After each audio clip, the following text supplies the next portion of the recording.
Hello everyone, welcome to my channel Seated Classes. How are you? I hope you will be fine. आज का ये video lecture video 3 है जो chapter 1 का विकास की अवधारणा व अधिगम से इसका संबंध का मैंने पहले भी इस चैप्टर से 2 वीडियो बनाया है और इसमें कुछ और इम्पोर्टेंट टॉपिक बचे हुए थे जो इस वीडियो में मैं डिस्कस करूँगी। तो स्टार्ट करते इस वीडियो को। सीखना मतलब लर्निंग।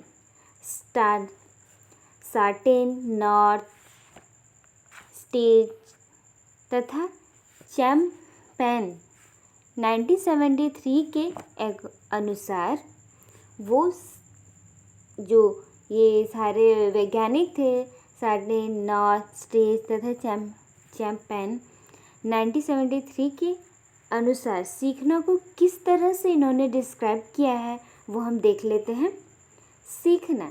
सीखना एक ऐसी प्रक्रिया है किसके द्वारा अनुभूति तथा अभ्यास के फलस्वरूप व्यवहार में अपेक्षाकृत स्थायी परिवर्तन होता है। उन वैज्ञानिकों का कहना है कि जो सीखना होता है वो एक ऐसी प्रक्रिया होती है जो अनुभूति तथा अभ्यास के फलस्वरूप व्यवहार में जो अपेक्षाकृत यानी स्थायी परिवर्तन होता है उसे ही सीखना कहते हैं। जैसे हम एज ए एग्जाम्पल ले लेते हैं कि कोई छोटा बच्चा है, जब वो अनुभूति सीखना मतलब जब भी हम किसी चीज़ को सीखते हैं, लर्न करते हैं तो उसके 2 ही तरीके होते हैं। पहला होता है अनुभूति के अकॉर्डिंग हम कर सकते हैं और दूसरा हम अभ्यास के अकॉर्डिंग करते हैं। तो एक बच्चा है, छोटा बच्चा है, हम अनुभूति का एग्जाम्पल दे रहे हैं। छोटा बच्चा है और वो खेलते खेलते जा रहा और एक गर्म पतीले पर अपना हाथ रखता है तो वो जल जाता और वो तुरंत अपने हाथ को पीछे खींच लेता है। अब इससे उसने ये सीखा कि ये गर्म है, इस पे मैं हाथ लगाऊंगा तो जल जाऊंगा। अब जब भी वो गर्म पतीले के पास जाएगा तो हाथ नहीं लगाएगा क्योंकि उसको ये पहले अनुभव हो चुका है कि इस पे हाथ लगाने से जल जाता है। तो उसके व्यवहार में जो ये परिवर्तन हुआ, उसने जो सीखा ये स्थायी परिवर्तन हुआ। और उसने कैसे सीखा?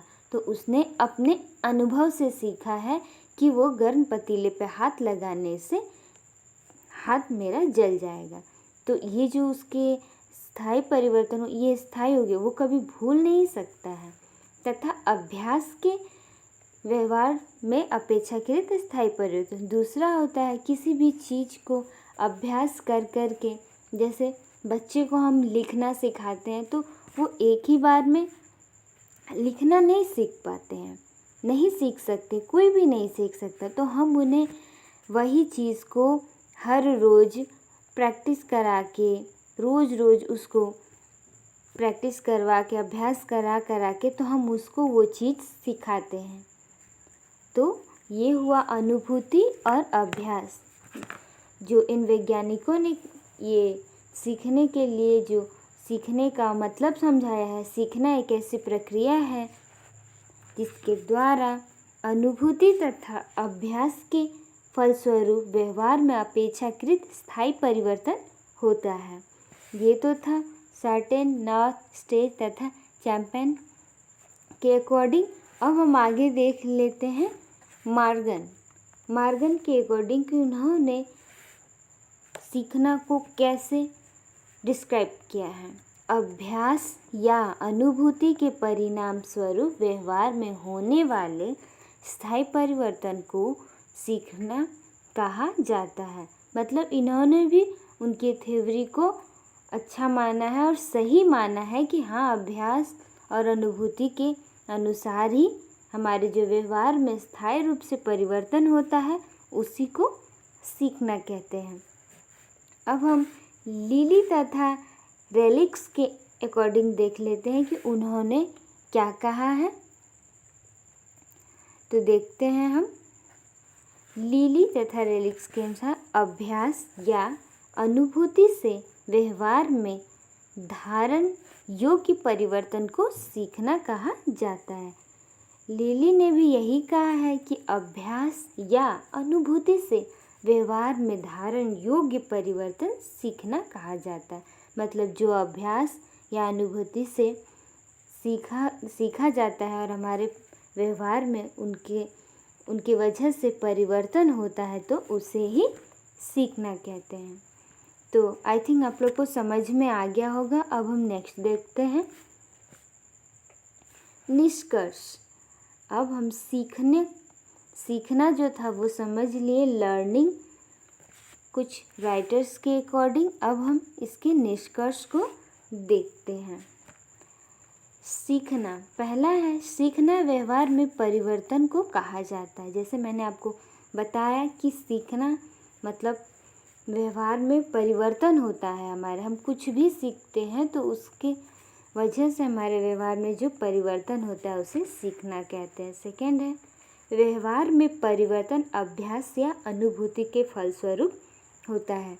मैंने आपको समझाया कि जो भी व्यवहार में हमारा परिवर्तन अभ्यास या अनुभूति के फलस्वरूप होता है। जो भी कुछ हम अभ्यास या अनुभूति के द्वारा सीखते हैं उससे हमारे व्यवहार में परिवर्तन होता है, उसे सीखना कहते हैं।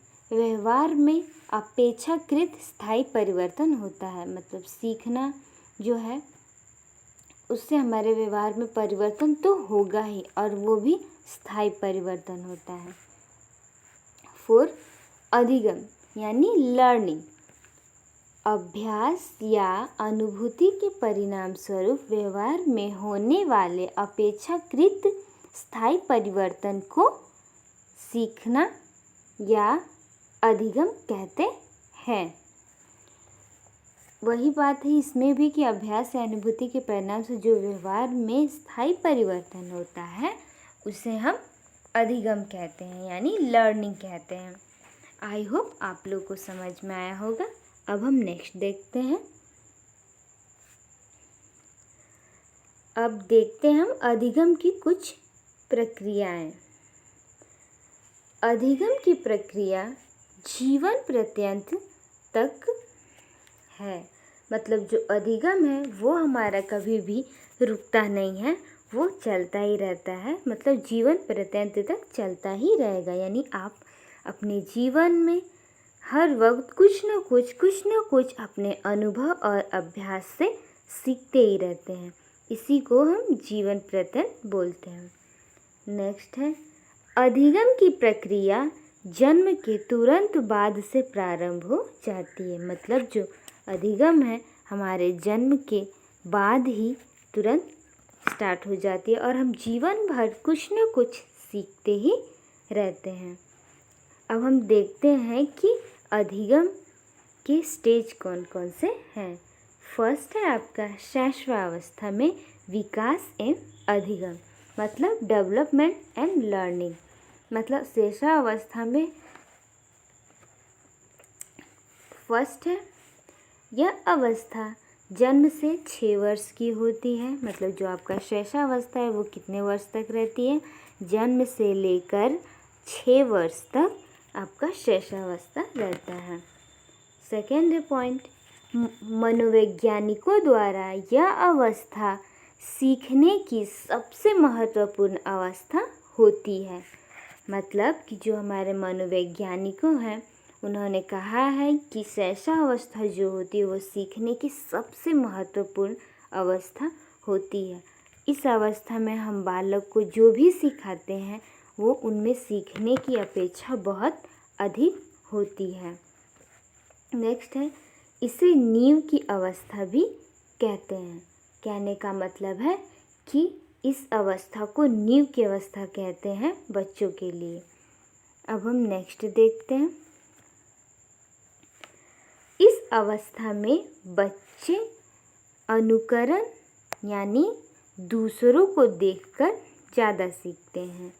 इस अवस्था में बच्चे अनुकरण द्वारा, मतलब शैशवावस्था में जन्म से लेकर 6 वर्ष की अवस्था में बच्चे दूसरों से बहुत कुछ सीखते हैं। कहने का मतलब है कि जब बच्चा छोटा होता है 6 वर्ष तक का होता है तो वो अपने घर में बहुत अपने मम्मी पापा भाई बहन को देखकर बहुत सी चीज़ों को सीखता है, जैसे खाना कैसे खाते हैं, कपड़े कैसे पहनते हैं, नहाते कैसे हैं, अपना स्कूल बैग कैसे पैक करते हैं। ये सब कुछ वो एक दूसरे को देखकर ही सीखता है। जैसे कोई छोटा बच्चा है, वो अपनी माँ को देखता है तो वो जैसे ही उसकी माँ करती है, साड़ी पहनती है या कुछ भी मेकअप वगैरह लगाती है, तो बच्चे भी देख कर के लगाने लगते हैं। तो वो कैसे हुआ? वो उसने अनुकरण किया। किसका? अपनी मम्मी का उसने अनुकरण किया। अब हम नेक्स्ट देखते हैं कुछ इम्पोर्टेंट टॉपिक्स हैं। अनुकरण के द्वारा ज़्यादा सीखते हैं। मैंने बताया कि शैशवावस्था में बच्चे अनुकरण से ज़्यादा सीखते हैं। अपने घर में जो भी लोग हैं उनसे वो कुछ न कुछ सीखते रहते हैं, जो भी देखते हैं। अब हम देखते हैं भाषा विकास के लिए ये सर्वोत्तम अवस्था है। मतलब जैसे भी शैशवावस्था जो है वो बच्चों के लिए भाषा विकास के लिए सर्वोत्तम अवस्था है। मतलब इसी अवस्था में बच्चे को अगर आप हिंदी बोलते हैं तो वो आपसे हिंदी सीख लेता है, अगर हम इंग्लिश बोलते हैं तो इंग्लिश सीख लेता है, बांग्ला, मतलब जो भी आप बोलेंगे वो सीख लेगा। तो इसीलिए इस अवस्था को भाषा का सर्वोत्तम अवस्था कहा गया है। अब जैसे एग्जाम्पल मान लीजिए कि हम इंडिया में रहते हैं तो हम हिंदी बोलते हैं, तो बच्चे हिंदी सीख लेते। क्या वो पढ़ने जाते हैं स्कूल में कि हिंदी सीख लेते हैं? नहीं, वो हम ही लोग से वो सीखते हैं। और बाकी विदेश के जो बच्चे हैं वो बचपन से ही इंग्लिश बोलते, तो क्या वो इंग्लिश स्कूल में जाके सीखते हैं? नहीं, वो अपने माता पिता भाई बहनों से ही सीखते हैं, क्योंकि ये अवस्था में आप जो भी सिखाएंगे खास करके लैंग्वेज तो वो कैच कर लेते हैं। नेक्स्ट देखते हैं समाजीकरण की प्रक्रिया। इसी अवस्था जन्म से ही प्रारंभ हो जाती है। मतलब समाजीकरण की जो प्रक्रिया है, समाज क्या है? मतलब समाज तो बच्चों के लिए उनका घर ही होता है। घर में माता पिता भाई बहन दादा दादी चाचा चाची नाना नानी जो भी हैं वही उनके समाज हैं। उनका अगल बगल के पड़ोस के बच्चे जिनके साथ वो खेलते हैं वहीं से उनका समाजीकरण स्टार्ट हो जाता है कि कैसे, मतलब बड़े हैं तो बड़ों को प्रणाम करना है, छोटे हैं तो उनको प्यार करना है और सबका कहना मानना है। तो इनकी समाजीकरण क्या होती है? मतलब उनका समाजीकरण वहीं से जन्म से ही प्रारंभ हो जाता है, फिर धीरे धीरे जा कर के समाज में मिलता है। नेक्स्ट है आपका मनोवैज्ञानिकों का कहना है कि शिक्षा का आरंभ इसी अवस्था में करना चाहिए। मनोवैज्ञानिकों का कहना है कि अगर बच्चे को शिक्षा देने की कोई अवस्था अच्छी है तो शैशवावस्था है। अगर हम शैशवावस्था से ही बच्चों को शिक्षा में लगा देते हैं तो वो शिक्षा को अच्छी तरह से कैच कर पाते हैं अपने उम्र के अकॉर्डिंग, और वो अच्छी तरह से इसमें इन्वॉल्व हो पाते हैं। अब हम नेक्स्ट देखते हैं, ये तो था हमारा शैशवावस्था। अब हम देखते हैं बाल्यावस्था। बाल्यावस्था में विकास है अधिगम। बाल्य अवस्था में विकास है अधिगम। पहला टॉपिक आपका, यह अवस्था 6 से 12 वर्ष तक की होती है। मतलब आपका शैशवावस्था था जन्म से लेकर 6 वर्ष और बाल्यावस्था है 6 से लेकर 12 वर्ष तक की होती है। इस अवस्था में चिंतन एवं तर्क शक्ति का विकास होने लगता है। मतलब इस अवस्था में बच्चों का चिंतन व विकास होने लगता है। बाल्यावस्था में बच्चे का चिंतन और तर्क शक्ति का जो विकास होने लगता है। नेक्स्ट देखते हैं,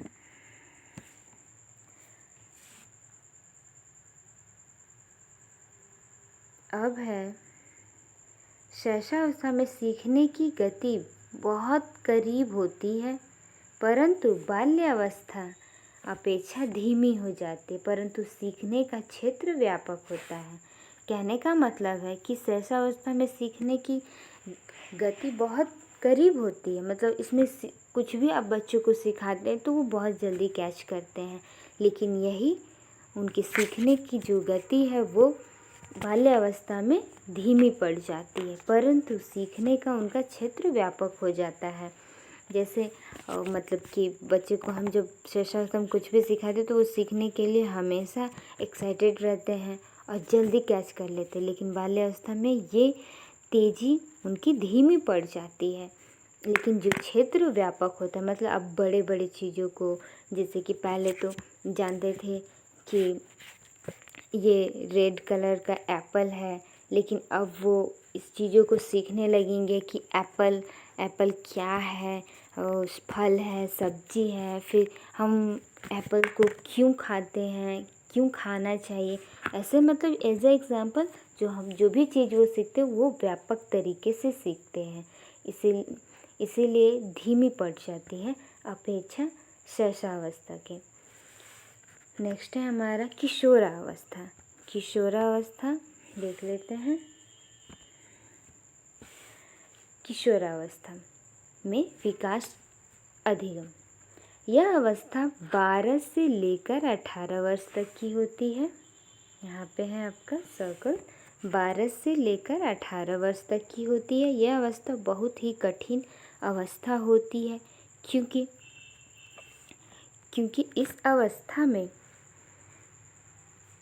अवस्था में बहुत सारे शारीरिक और मानसिक परिवर्तन होने लगते हैं। कहा जाता है कि किशोरावस्था 12 से लेकर 18 वर्ष तक की होती है। यह अवस्था बहुत ही कठिन अवस्था, मतलब यह अवस्था सभी अवस्थाओं में से सबसे ज़्यादा कठिन होती है, क्योंकि इसमें बच्चे का बहुत सारे परिवर्तन होते हैं। शारीरिक होता है, मानसिक होता है, इमोशनली होता है, इसमें बहुत सारे परिवर्तन होते हैं, जिसकी वजह से यह अवस्था किशोरावस्था को कठिन अवस्था माना गया है। नेक्स्ट देखते हैं कुछ अन्य महत्वपूर्ण बिंदु। अब हम देखते हैं कुछ अन्य महत्वपूर्ण बिंदु को। पहला है संवेगात्मक विकास लड़कियों में अधिक होता है। कहने का मतलब है कि जो संवेगात्मक विकास है, जो इमोशन है, वो लड़कियों में अधिक होता है लड़कों से। हाँ, ये तो सच है कि लड़कियां बहुत ही इमोशनल होती हैं, थोड़ी थोड़ी बातों को से सीरियस हो जाती हैं, रो देती हैं, जबकि लड़के ज़्यादा इमोशनल नहीं होते हैं, उनमें इमोशन थोड़ा कम होता है लड़कियों से। नेक्स्ट है किशोरावस्था में लड़कियों का शारीरिक विकास लड़कों की अपेक्षा तेज़ी से होता है। मतलब जो लड़कियां होती हैं वो लड़कों की अपेक्षा तेज़ी से बढ़ती हैं, उनकी लंबाई, उनका ग्रोथ वो लड़कों की अपेक्षा ज़्यादा बढ़ता है लड़कियों की किशोरावस्था में। थर्ड है बाल्यावस्था को गैंग एज भी कहा जाता है। बाल्यावस्था को गैंग एज भी कहा जाता है। ये बहुत ही इम्पोर्टेंट टॉपिक है। जो ये सारे जितने भी मैं टॉपिक्स आपको पढ़ा रही हूँ, समझा रही हूँ, ये बहुत ही इम्पोर्टेंस है। इसका चाहे तो आप स्क्रीनशॉट कर सकते हैं या फिर मेरा वीडियो अपलोड रहेगा यूट्यूब पे, हमेशा उसको आप देख सकते हैं, या फिर आप नोट्स बना सकते हैं ताकि आपको ये कॉन्सेप्ट हमेशा के लिए क्लियर हो जाए। और प्लीज़ लाइक और सब्सक्राइब करते रहिएगा, और अपने फ्रेंड को भी जिनको इम्पोर्टेंस है, ज़रूरी है ये, उसको शेयर करते रहिएगा। तो हम नेक्स्ट देखते हैं किशोरावस्था को तूफ़ान की अवस्था भी कहा जाता है। मैंने जैसे बताया किशोरावस्था में आपको समझाया कि इसको बहुत ही कठिन अवस्था कहा जाता है, क्योंकि इसमें शारीरिक, मानसिक बहुत सारे परिवर्तन होते हैं, जिसकी वजह से यह अवस्था बहुत ही कठिन कहा गया है। बाल्य अवस्था को गैंग एज भी कहा जाता है। गैंग एज इसलिए कहा जाता है क्योंकि बाल्यावस्था में जब बच्चा होता है तो वो ज़्यादातर अपने फ्रेंड सर्कल में रहना, उनके साथ खेलना, उनके साथ टाइम स्पेंड करना बहुत पसंद करता है, और इसमें फ्रेंडशिप जो होती है वो बहुत अच्छी होती है। वो चाहता है कि हर वक्त हम उनके साथ रह खेलें, इसीलिए इसको गैंग एज कहा जाता है। और किशोरावस्था तूफ़ान की अवस्था भी कहा जाता है। तो ये याद रखिएगा, जो किशोरावस्था की तूफ़ान की अवस्था है, मतलब इसमें बहुत सारे इमोशनली, फिज़िकली मेंटली सब चेंजेस होते हैं, जिसकी वजह से तूफान की अवस्था इसे कहा जाता है।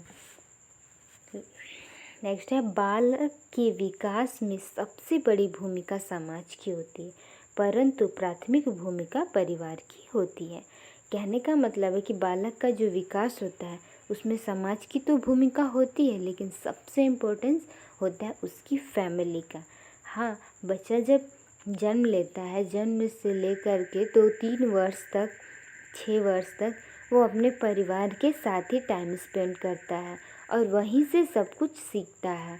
उठना बैठना, खाना पीना, छोटे बड़ों की कदर करना, बात को समझना। तो उसके लिए उसका पहला समाज उसका परिवार ही होता है। वो बहुत कुछ सीख कर ही तब वो स्कूल में जाता है, इसलिए सबसे पहली भूमिका बच्चे के लिए उसका परिवार ही होता है। नेक्स्ट देखते हैं हम, बालक विकास के अंतर्गत शारीरिक विकास, सामाजिक विकास, मानसिक विकास, संज्ञानात्मक विकास, व्यक्तित्व विकास, भाषा विकास आदि आ जाते हैं। कहने का मतलब है कि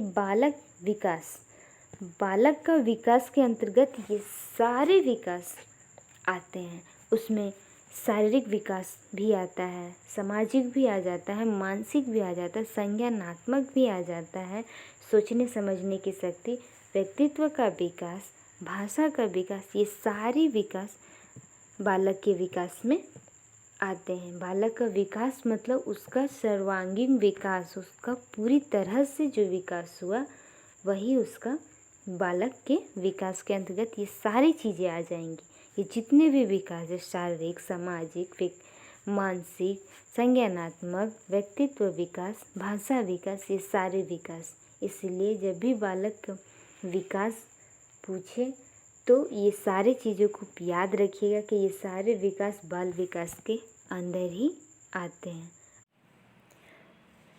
बस आज के लिए इतना ही। इसमें मैंने आपको चैप्टर फर्स्ट का कुछ इम्पॉर्टेंस टॉपिक जो एग्ज़ाम लेवल के थे, कुछ वैज्ञानिकों के अकॉर्डिंग सीखना क्या है, अधिगम क्या है, अधिगम के निष्कर्ष, ये सब मैंने इस वीडियो में डिस्कस किया। अब मैं आपसे नेक्स्ट वीडियो में मिलूँगी, जिसमें मैं चैप्टर फर्स्ट से रिलेटेड कुछ इम्पॉर्टेंस प्रीवियस ईयर के क्वेश्चन डिस्कस करूँगी। तब तक मेरी वीडियो को देखने के लिए मेरे चैनल को लाइक करें, शेयर करें एंड सब्सक्राइब करें। Thank you.